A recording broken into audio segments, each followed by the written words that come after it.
Assalamualaikum warahmatullahi wabarakatuh. Nama saya Aga Deol Haq, NPM 2121020126. Di sini saya akan membuat tugas presentasi filsafat hukum Islam yang berjudul Metodologi Hukum Islam. Objek dan subjek hukum Islam. Hukum dalam konsep ilmu usul fiqh dibagi menjadi dua macam, yaitu hukum taklifi dan hukum wad'i. Secara terminologi, hukum adalah kitab Allah yang berhubungan dengan perbuatan mukallaf dalam bentuk al-iqtida, at-takhir, dan al-wadi.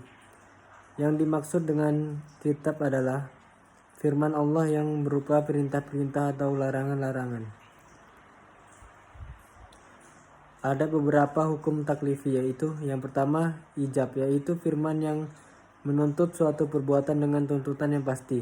Yang kedua yaitu firman yang menuntut suatu perbuatan yang dengan tuntutan yang tidak pasti.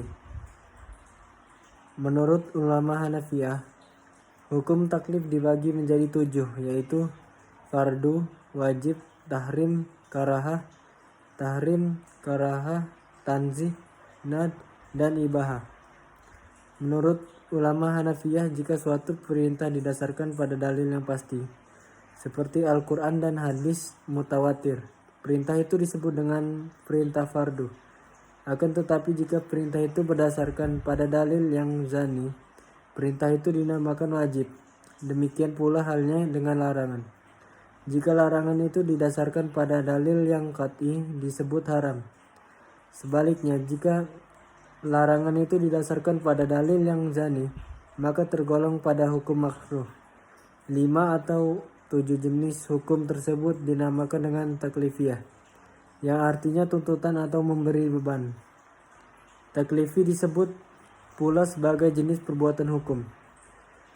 Hukum wadi ialah firman Allah yang menjadikan suatu sebagai sebab adanya yang lain, atau sebagai syarat yang lain, masyrut, atau sebagai penghalang adanya yang lain. Hukum wadi dibagi 3, yaitu yang pertama sebab, 2 syarat, dan 3 tafsir. Salah satu metode penggalian hukum Islam. Al-Quran dan Sunnah diyakini sebagai sumber hukum Islam. Kemudian nas-nas yang terkandung di dalamnya ditujukan untuk mukallaf. Maka untuk mempermudah pelaksanaan hukum yang dimaksud, upaya ulama di bidang usul fiqh dan di bidang fiqh mulai menggunakan pendekatan rasio dalam menggali makna dan maksud yang dikandung oleh kedua sumber hukum tersebut. Meskipun nas Al-Quran dan Sunnah telah muhkamah, campur tangan akal tidak dapat dielakkan. Al-Quran sebagai sumber hukum Islam. Ada kalanya ayat-ayat tersebut saling menafsirkan karena adanya munasabah al-ayah. Tetapi tidak jarang ayat-ayat tersebut membutuhkan hadis untuk menjelaskannya atau melalui pendekatan ijtihad yang sepenuhnya menggunakan rasio. Munasabah al-ayah merupakan cara kerja akal yang ijtihadiyah, karena akal mengupayakan sekuat mungkin untuk mencari dan membentuk paradigma penafsiran tersebut.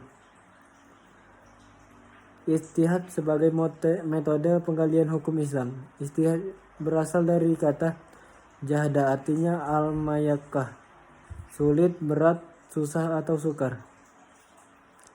Kata juhda yang selanjutnya menjadi ijtihad diartikan sebagai pekerjaan yang dilakukan dengan sungguh-sungguh dan mengerahkan semua tenaga. Ijtihad ialah usaha maksimal untuk mendapatkan sesuatu. Jika tidak sungguh-sungguh, tidak dapat disebut ijtihad, melainkan takfir, berpikir biasa dan sederhana. Baiklah, sekian dan terima kasih. Wassalamualaikum warahmatullahi wabarakatuh.